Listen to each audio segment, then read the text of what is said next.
क्या हो अगर मैं कहूँ कि इस दुनिया में दो सबसे खतरनाक लतें हैं। पहली हेरोइन और दूसरी एक सुरक्षित मासिक वेतन यानी मंथली सैलरी। ये सुनने में बहुत ही अजीब और शायद थोड़ा कठोर जरूर लगता है, लेकिन यही आज की हमारी चर्चा का आधार है। बिल्कुल। आज हम उस सीढ़ी नुमा करियर के भ्रम को तोड़ने वाले हैं जिसे हमारे समाज ने सफलता का इकलौता पैमाना मान लिया है। मतलब आज के हमारे इस गहरे विश्लेषण का मिशन बहुत स्पष्ट है। हम ये समझना चाहते हैं कि कैसे कोई व्यक्ति अपने सीखने की क्षमता को इस हद तक बढ़ा सकता है कि वो खुद को उस जाल से बाहर निकाल ले जहां वो बस पैसे के लिए काम करता है। हाँ, मतलब लक्ष्य ये है कि हम एक ऐसी स्थिति में पहुंचे जहां पैसा हमारे लिए काम करे। और इस मिशन को पूरा करने के लिए आज हमारे पास दो बहुत ही शक्तिशाली और पहली नज़र में बिल्कुल अलग लगने वाले स्रोत हैं। सही कहा। और वो स्रोत क्या हैं? पहला स्रोत ए खटाना के जेन एआई प्रॉम्प्ट इंजीनियरिंग अकेडमी का एक बेहद विस्तृत और वैज्ञानिक लर्निंग फ्रेमवर्क है।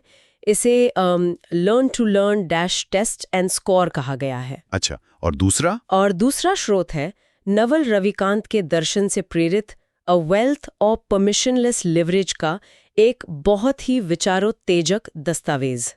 मतलब एक दस्तावेज हमें बताता है कि जीवन में सही दिशा कैसे चुने, और दूसरा हमें उस दिशा में तेजी से दौड़ने का इंजन देता है। चलिए इसको थोड़ा विस्तार से समझते हैं। सबसे पहले हमें उस जाल को गहराई से समझना होगा जिसमें हम में से अधिकतर लोग अनजाने में फंसे हुए हैं। दस्तावेज में वेल्थ यानी संपत्ति, पैसे और स्टेटस के बीच एक बहुत ही स्पष्ट और चौंकाने वाला अंतर बताया गया है। हम अक्सर इन तीनों शब्दों का इस्तेमाल एक ही अर्थ में कर लेते हैं, जो कि सबसे बड़ी गलती है। यही भ्रम उस चूहे दौड़ की शुरुआत है। तो असल में इनमें फर्क क्या है? देखिए, वेल्थ या सच्ची संपत्ति वो है जो आपके सोते समय भी कमा रही है। ये कोई फैक्ट्री हो सकती है, कोई कंप्यूटर प्रोग्राम हो सकता है, या कोई निवेश हो सकता है। ये आपको सच्ची आज़ादी देती है। और पैसा? इसके विपरीत पैसा केवल एक सामाजिक क्रेडिट है। समाज आपको पैसा देकर बस ये कहता है कि तुमने समाज के लिए कुछ मूल्यवान काम किया है, इसके बदले में भविष्य में तुम समाज से कुछ ले सकते हो। मतलब पैसा केवल उस मूल्य को मापने का एक तरीका है। समझ गया। और अगर हम स्टेटस की बात करें, क्योंकि मुझे लगता है कि ज्यादातर लोग असल में वेल्थ नहीं बल्कि स्टेटस के पीछे भाग रहे होते, जैसे कोई बड़ा पद हो गया या कोई फैंसी टाइटल। हाँ, और स्टेटस एक पूरी तरह से जीरो सम गेम है। इसका मतलब है कि ये एक रैंकिंग व्यवस्था है। अगर किसी को नंबर 1 की कुर्सी पर बैठना है, तो जो व्यक्ति पहले से नंबर 1 पर है उसे धकेल कर नंबर 2 पर लाना ही होगा। मतलब किसी की हार में ही आपकी जीत है। बिल्कुल। स्टेटस हासिल करने के लिए लोगों को एक दूसरे को नीचे खींचना पड़ता है। ये एक कभी ना खत्म होने वाली दौड़ है जो आपको कभी आज़ादी नहीं दे सकती। और यहीं पर वो बात आती है जिससे हमने शुरुआत की थी कि मंथली सैलरी या मासिक वेतन को खतरनाक लत क्यों कहा गया है। अगर हम इसे ध्यान से देखें तो मासिक वेतन एक ट्रेडमिल की तरह है। ट्रेडमिल वाली तुलना बहुत सटीक है ना? जब तक कोई व्यक्ति उस ट्रेडमिल पर दौड़ रहा है, यानी अपने दिन के 8 या 10 घंटे दे रहा है, तब तक मशीन चल रही है और पैसा आ रहा है। लेकिन जैसे ही वो व्यक्ति दौड़ना बंद करता है, इनपुट बंद होता है और आउटपुट तुरंत रुक जाता है। क्योंकि कमाई हमेशा घंटों के हिसाब से तय होती है। इसी को दस्तावेज में समय किराए पर देना कहा गया है। समय किराए पर देना, ये सुनने में ही कितना सीमित लगता है भी। जब कोई अपना समय किराए पर देता है तो उसकी कमाई कभी भी नॉन लीनियर या घातांकीय रूप से नहीं बढ़ सकती। दिन में केवल 24 घंटे होते हैं। आप उन्हें कितना भी महंगा क्यों ना बेच लें, एक सीमा आ ही जाएगी। और सबसे बड़ी बात, जब आपकी उपस्थिति आपका उत्पाद बन जाए तो उस इंसान को आसानी से बदला जा सकता है। कोई और कम पैसे में वही समय देने को तैयार हो जाएगा। बिल्कुल सही बात है। तो यहाँ सबसे बड़ा सवाल ये उठता है कि इस ट्रेडमिल से उतरने का असली तरीका क्या है? अगर हर कोई अपना समय ही बेच रहा है तो कोई खुद को दूसरों से अलग कैसे करे? इसका सीधा जवाब हमारे दस्तावेज के अगले हिस्से में मिलता है, जिसे विशिष्ट ज्ञान या स्पेसिफिक नॉलेज कहा गया है। Specific knowledge? तो ये सामान्य ज्ञान से कैसे अलग है? विशिष्ट ज्ञान वो होता है जिसे किसी स्कूल या क्लासरूम की ट्रेनिंग से नहीं सिखाया जा सकता। ये किसी व्यक्ति की स्वाभाविक प्रतिभा, उसकी अजीबोगरीब रुचियों और उसकी व्यक्तिगत जिज्ञासाओं के मेल से बनता है। अच्छा, इसे समझने के लिए मैं एक उदाहरण जोड़ना चाहूंगा। सोचिए कि विशिष्ट ज्ञान एक मशहूर शेफ के सिग्नेचर स्पाइस ब्लेंड या उनके खास मसाले की तरह है। बहुत बढ़िया उदाहरण है। बाजार में हर तरह के मसाले उपलब्ध हैं, कोई भी उन्हें खरीद सकता है। यह हमारी पारंपरिक शिक्षा है। लेकिन उन मसालों को किस अनुपात में मिलाना है, उन्हें कितनी देर तक किस तापमान पर भुनना है, ये उस शेफ का विशिष्ट ज्ञान है। और कोई भी उनके इस नुस्खे को चुरा नहीं सकता। बिल्कुल नहीं, क्योंकि किसी और के पास उनका स्वाद पहचानने वाली जीभ नहीं है। यहाँ सबसे दिलचस्प बात यह है कि प्रामाणिकता ही इंसान की सबसे बड़ी ढाल है। कोई भी व्यक्ति आपसे बेहतर आप नहीं हो सकता। सही कहा। अगर किसी काम के लिए एक कदम दर कदम गाइडबुक लिखी जा सकती है या उसे एक तय सिलेबस में बांधा जा सकता है, तो आज नहीं तो कल उस काम को आउटसोर्स किया जा सकता है या फिर किसी एआई सॉफ्टवेयर से ऑटोमेट किया जा सकता है। स्रोत में Scott Adams skill stack model का जिक्र किया गया है, जो इस बात को और भी व्यावहारिक रूप देता है। हाँ, वो मॉडल बहुत ही कारगर है। इसके अनुसार किसी एक ही क्षेत्र में पूरी दुनिया में नंबर 1 बनने की कोशिश करना एक बहुत ही निराशाजनक और लगभग असंभव लक्ष्य हो सकता है। इसके बजाय ये मॉडल कहता है कि 3 या 4 अलग-अलग क्षेत्रों में टॉप 25% में आने का प्रयास किया जाए। और जब उन 3-4 कौशलों का संयोजन होता है तो वो व्यक्ति पूरी तरह से अद्वितीय बन जाता है। मान लीजिए कोई व्यक्ति सॉफ्टवेयर कोडिंग में अच्छा है, वो दुनिया का बेस्ट कोडर नहीं है, बस टॉप 25% में है। ठीक है। लेकिन साथ ही वो मनोविज्ञान समझता है और डिजाइन में भी टॉप 25% में है। अब जब ये व्यक्ति कोई ऐप बनाएगा तो वो न केवल तकनीकी रूप से सही होगा, बल्कि इंसानी व्यवहार को समझकर डिजाइन किया गया होगा। मतलब ये संयोजन उसे एक ऐसी जगह खड़ा कर देता है जहां उसकी कोई प्रतियोगिता ही नहीं बचती। लेकिन रुकिए, मुझे यहाँ थोड़ा संदेह है। कैसा संदेह? ये स्किल स्टैक बनाने की बात सुनने में बहुत अच्छी लगती है, लेकिन ये रातों रात तो नहीं बन जाता। कोई व्यक्ति बस अपनी रुचियों के बारे में सोचकर अचानक से टॉप 25% में नहीं पहुंच सकता। हाँ, ये कोई जादू नहीं है। इसके लिए तो एक बहुत ही व्यवस्थित सिस्टम की जरूरत होगी। एक ऐसा इंजन चाहिए जो उस जिज्ञासा को असली बाजार में बिकने वाले कौशल में बदल सके। और यही वो बिंदु है जो हमें हमारे दूसरे स्रोत की ओर ले जाता है। जब तक हमारे पास सीखने का कोई ठोस विज्ञान नहीं होगा, तब तक विशिष्ट ज्ञान केवल एक विचार बनकर रह जाएगा। और इसी कमी को पूरा करता है ए खटाना का लर्निंग फ्रेमवर्क। यहाँ बात सच में बहुत दिलचस्प हो जाती है। बिल्कुल। चलिए खटाना के 6 स्तरीय सिस्टम के पहले चरण लर्न टू लर्न को गहराई से समझते हैं। इसका मुख्य लक्ष्य है बाहरी जानकारी यानी इनपुट को लेना, उसे समझना और फिर उसे एक मजबूत संरचना देना। इसके अंदर 3 स्तर है ना? हाँ, स्तर 1 है फाउंडेशन या आधार बनाना। यहाँ कोई व्यक्ति क्या करता है? वह विश्वसनीय स्रोतों से जानकारी इकट्ठा करता है। AI chats, data tables, mind maps और पॉडकास्ट का इस्तेमाल करके विषय का एक कच्चा खाका तैयार करता है। लेकिन यहाँ एक बहुत बड़ी समस्या है जिस पर ध्यान देना बहुत जरूरी है। अधिकतर लोग इसी पहले स्तर पर रुक जाते हैं। अच्छा, वो कैसे? उन्होंने जानकारी इकट्ठा कर ली, कुछ वीडियो देख लिए और उन्हें लगता है कि उन्होंने सीख लिया। मनोविज्ञान में इसे इल्यूजन ऑफ कॉम्पिटेंस यानी योग्यता का भ्रम कहा जाता है। तो इस भ्रम को कैसे तोड़ा जाए? इसके लिए खटाना का फ्रेमवर्क दूसरे स्तर पर ले जाता है, जिसे एक्टिव लर्निंग या सक्रिय रूप से सीखना कहते हैं। यहाँ कोई व्यक्ति निष्क्रिय रूप से जानकारी ग्रहण नहीं कर रहा होता। मतलब वो सिर्फ पढ़ नहीं रहा होता? बिल्कुल, वह उस जानकारी के साथ लड़ता है, उससे सवाल करता है। उदाहरण के लिए मान लीजिए कोई डेटा एनालिसिस सीख रहा है। एक्टिव लर्निंग में वह सिर्फ ट्यूटोरियल नहीं देखेगा। तो वो क्या करेगा? वो अपने बनाए माइंड मैप के एक एक हिस्से को खोलेगा और अगर कोई कॉन्सेप्ट समझ नहीं आया तो वो एआई से लक्षित सवाल पूछेगा। जैसे इस फॉर्मूले को ऐसे समझाओ जैसे मैं 5 साल का बच्चा हूँ। वो दस्तावेजों को गहराई से खंगालेगा। हाँ, मतलब ये एक तरफा पढ़ाई नहीं है, बल्कि ज्ञान के साथ एक तरह की बहस है। और जब ये समझ पक्की हो जाती है तब आता है पहले चरण का अंतिम स्तर, जिसे मास्टरी कहते हैं। मास्टरी। यहाँ उस सारे बिखरे हुए ज्ञान को एक स्पष्ट फ्रेमवर्क में ढालना होता है। स्रोत के अनुसार अगर कोई व्यक्ति सीखी गई बात को एक इन्फोग्राफिक में नहीं बदल सकता या एक ब्लॉग पोस्ट की तरह आसान भाषा में नहीं लिख सकता, तो इसका सीधा मतलब है कि उसने अभी तक विषय को ठीक से समझा ही नहीं है।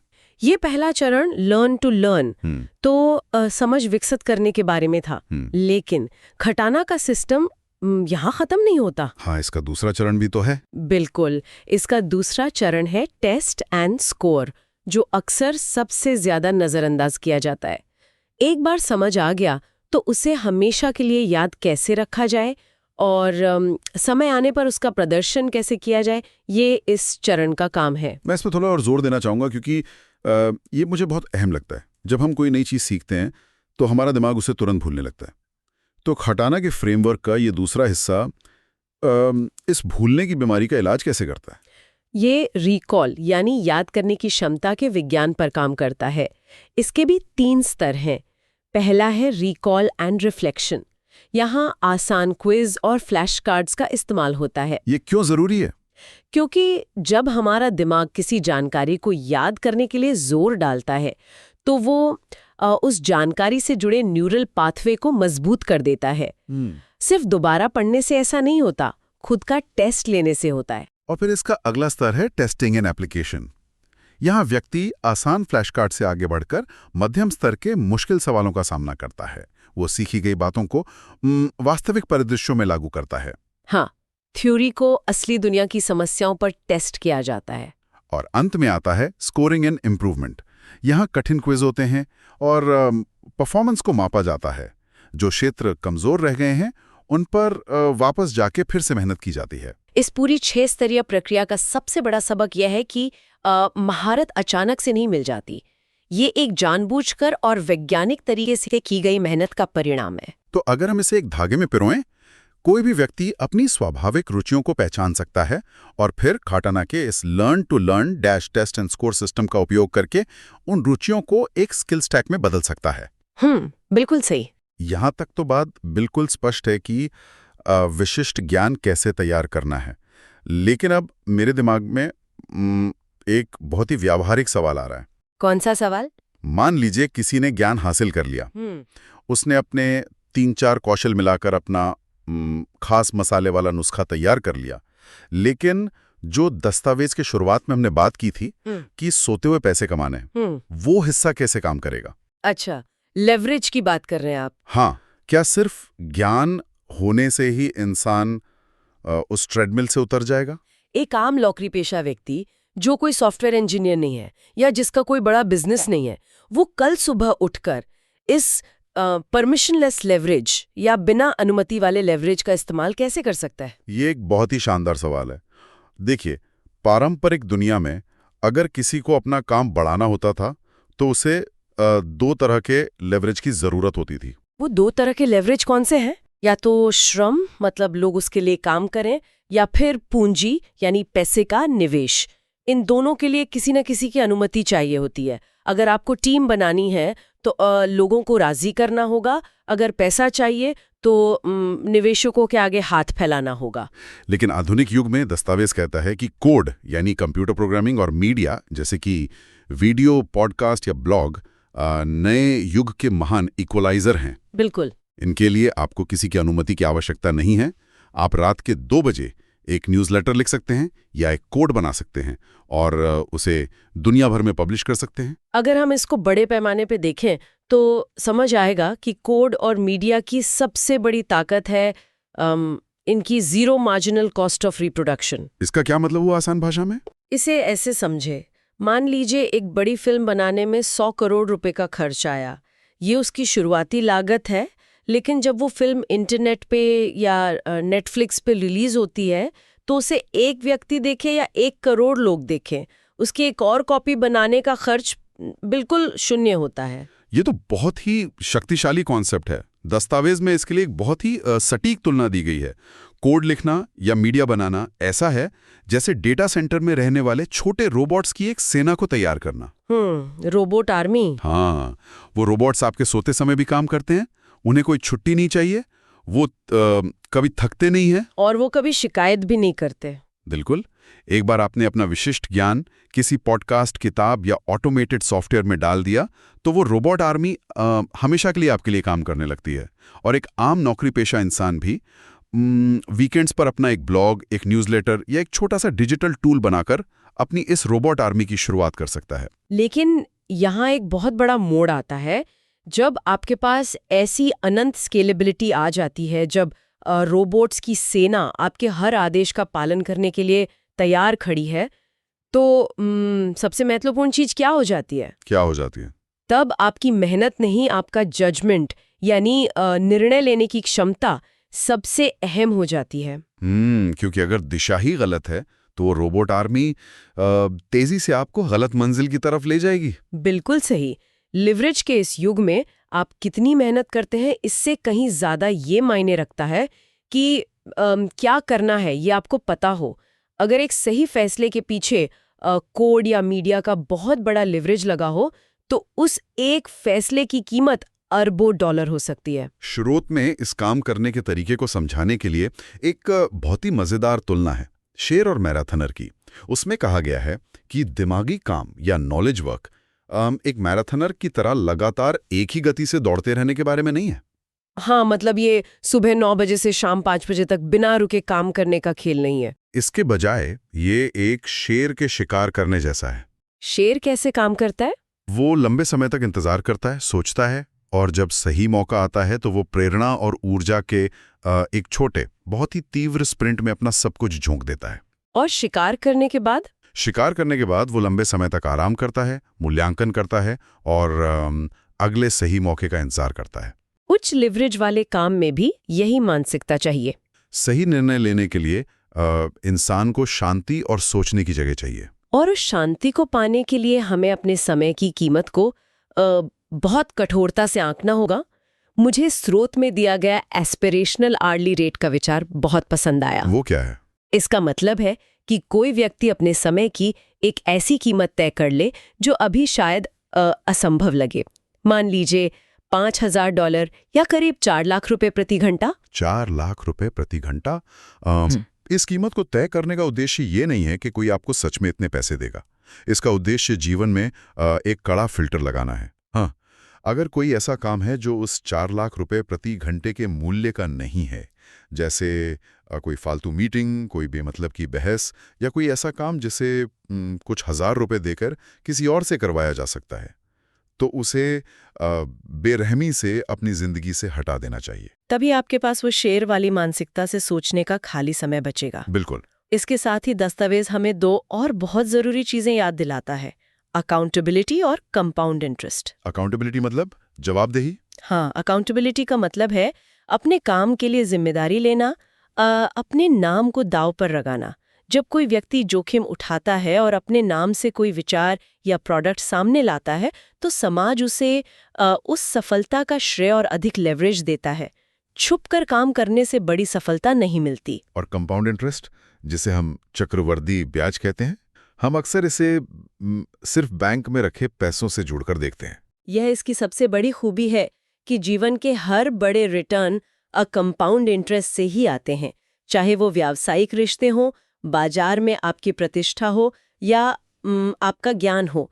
इसलिए हमेशा लंबी अवधि के खेल खेलने चाहिए और लंबी अवधि के लोगों के साथ खेलने चाहिए। सही बात है। अगर कोई इंसान बार बार अपना क्षेत्र बदलता है या अपने साथियों के साथ धोखा करता है, तो विश्वास का वो कंपाउंडिंग क्लॉक वापस 0 पर आ जाता है और बिना विश्वास के कोई लेवरेज काम नहीं करता। तो इस सब का आखिर मतलब क्या है? अगर हम आज के इस पूरे गहरे विश्लेषण को एक धागे में बांधें, तो ये एक बहुत ही स्पष्ट लेकिन चुनौतीपूर्ण रास्ता दिखाता है। हाँ, बिल्कुल। सबसे पहले आपको उस मंथली सैलरी के ट्रेडमिल वाले भ्रम से बाहर आना होगा। उसके बाद आपको एक हटाना के 6 स्तरीय एक्टिव लर्निंग सिस्टम का उपयोग करके अपने लिए एक ऐसा विशिष्ट स्किल स्टैक तैयार करना होगा जो सिर्फ आपका हो। और जब वो ज्ञान पक्का हो जाए, तो आपको उसे अपने कोड या मीडिया की उस परमिशनलेस रोबोट आर्मी के जरिए दुनिया भर में स्केल कर देना है। ये सुनने में एक परफेक्ट फॉर्मूले जैसा लगता तो है, लेकिन यहाँ एक बहुत जरूरी चेतावनी भी है जिसे दस्तावेज याद दिलाता है। नक्शा असली जमीन नहीं होता। The map is not the territory. इसका क्या मतलब है यहाँ? हमने यहाँ जो भी बात की, खटाना का फ्रेमवर्क या लिवरेज का सिद्धांत, वो सब सिर्फ एक नक्शा है। जब कोई व्यक्ति असली बाजार रूपी जमीन पर उतरेगा, तो चुनौतियां और गड्ढे उसे खुद ही पार करने होंगे। और एक बात ये भी है कि पैसा या वेल्थ जीवन की हर समस्या का समाधान नहीं है। बिल्कुल नहीं। दस्तावेज स्पष्ट रूप से कहता है कि पैसा केवल पैसे की समस्या सुलझाता है। एक शांत दिमाग, एक स्वस्थ शरीर और प्रेम से भरा घर, ये सब एक अलग तरह की संपत्ति है जिन्हें कोई व्यक्ति कोड या लिवरेज के जरिए आउटसोर्स नहीं कर सकता। वे आपको अलग से कमाने पड़ते हैं। जीवन के कुछ खेल हमें खुद ही खेलने पड़ते हैं। अब जबकि हम आज की इस चर्चा के बिल्कुल अंत में पहुंच चुके हैं, मैं चाहता हूं कि जो लोग इस चर्चा को सुन रहे हैं वो एक विचार के साथ यहां से जाएं। वो विचार क्या है? आज हमने देखा कि कोड और मीडिया परमिशनलेस लिवरेज हैं, यानी वो रोबोट आर्मी आपके लिए बिना थके काम कर रही है। लेकिन सोचिए जरा, भविष्य में झांक कर देखिए। किस तरह के भविष्य की बात कर रहे हैं आप? उस भविष्य की जब आर्टिफिशियल इंटेलिजेंस और ऑटोनॉमस एजेंट्स खुद एक नई और भी सस्ती लिवरेज बन जाएंगे। जब कोड लिखना या वीडियो बनाना इंसानों से ज्यादा एआई का काम हो जाएगा, तब उस अनंत और तेज रोबोट आर्मी को कमांड कौन देगा? ये एक बहुत ही गहरा सवाल है। और इसका जवाब वही है जहां से हम आज की शुरुआत की थी। उस एआई आर्मी को वही व्यक्ति कमांड देगा जिसका जजमेंट और स्पेसिफिक नॉलेज सबसे मजबूत होगा। बिल्कुल। जब मशीनें सारे काम कर लेंगी तो ये तय करना कि मशीनों से क्या करवाना है, इंसान की सबसे बड़ी और सबसे महंगी खूबी बन जाएगी। इसलिए ये समय उस पुरानी करियर की सीढ़ी को भूल जाने का है। आज ही अपने सीखने के तरीके को अपग्रेड करें, खटाना के फ्रेमवर्क को अपनाएं, अपना विशिष्ट ज्ञान ढूंढें और अपने जजमेंट को धारदार बनाएं। क्योंकि सच्ची आज़ादी केवल उन लोगों के लिए है जो भविष्य के बदलावों का इंतजार नहीं करते, बल्कि उन बदलावों को अपना औजार बना लेते हैं। बिल्कुल। और इसी विचार के साथ आज के इस गहरे विश्लेषण को यहीं विराम देते हैं। आशा है इस चर्चा ने लोगों को सोचने पर मजबूर किया होगा। मिलते हैं अगली बार कुछ और नई अंतर्दृष्टि और स्रोत सामग्री के साथ। तब तक के लिए सवाल पूछते रहिए और गहराई में उतरते रहिए।